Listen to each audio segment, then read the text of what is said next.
Hi everyone, my name is Chris and welcome to Tread Talks, where I walk on this treadmill to stay in shape while making videos for you fine people.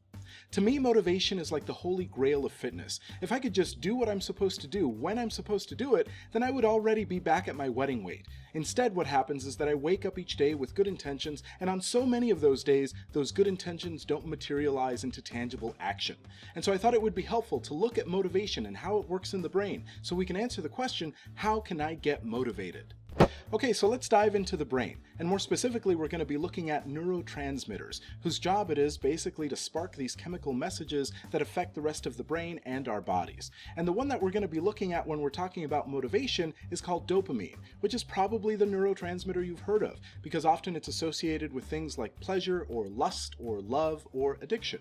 Now, the way I've always thought about dopamine is that it's this chemical that gets released at the point where you get something really rewarding, like you eat a cheeseburger or a cupcake. But that's actually not when it kicks in. Let me give you an example.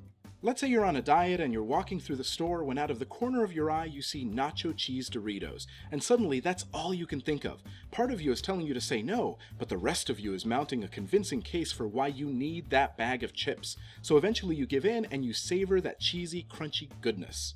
So that exact story did happen to me the other day, and yes, I gave in and I bought the bag of chips. But the reason I'm sharing this with you is so that we can understand the role that dopamine plays and when it kicks in. I used to think that the dopamine would kick in the moment that that chip finally hit my tongue and I got the thing that I was looking for. But that's actually not when it happened. The spike in dopamine took place the moment I noticed the bag of chips, before it got anywhere near my mouth. Dopamine was the reason that I couldn't get it off my mind. It was the thing that encouraged me or motivated me to actually go buy them.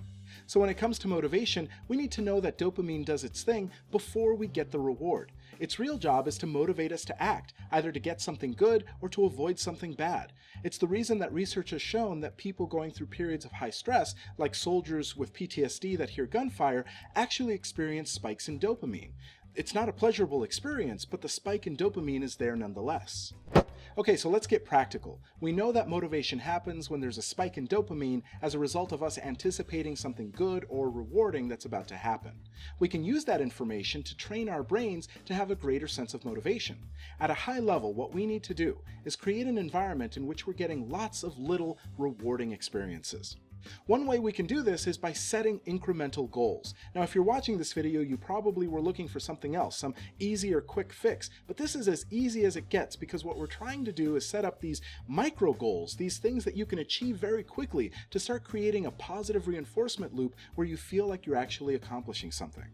And if your reaction to that was skepticism that it would actually work, you're not alone. I didn't realize how effective it could be until my wife and I started adopting a system like that to manage our lives. Every week we come together and we map out all the tasks or objectives that need to be completed that week. Every task gets a card, every card goes up on a board. And as we go through the week and we complete things, we move things from the not started column to in progress and eventually to the complete column.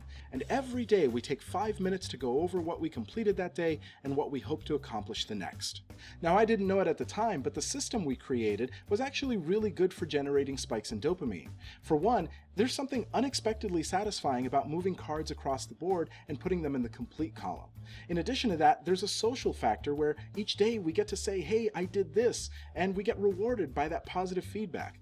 And it's also helpful because every task is able to be completed pretty quickly, and so there's never too much time that passes between me feeling that sense of accomplishment. And the result has been that I'm much more productive each week, and it doesn't feel like a complete slog to get through it. And now that I see how well it works, I'm kind of kicking myself for not having done this specifically with my fitness goals. What I would put up on the board was just this card that said, get to X weight. That's not motivational. That's not able to be accomplished quickly. What I need to do is set smaller goals and celebrate their accomplishments. I also need to do a better job of sharing those with you, not just the little ticker on the bottom of the screen, but something more substantial. And finally, I need to think more in terms of where I want to be in 1 week rather than 3 months down the road, which is what I've been doing so far, and somewhat unsuccessfully. So hopefully this is helpful to you too. And in the interest of practicing what I preach, I want to share with you an accomplishment. Last time I made a video, it was about giving up diet soda. I gotta tell you, I got a lot of good suggestions from people, including a friend of mine on Facebook that suggested diminishing the amount of aspartame I used in very small amounts so that maybe 2 or 3 months down the road I would finally see how much I didn't need it anymore. Instead, I went cold turkey and I quit altogether. I switched over to coffee with some sugar to help sweeten it.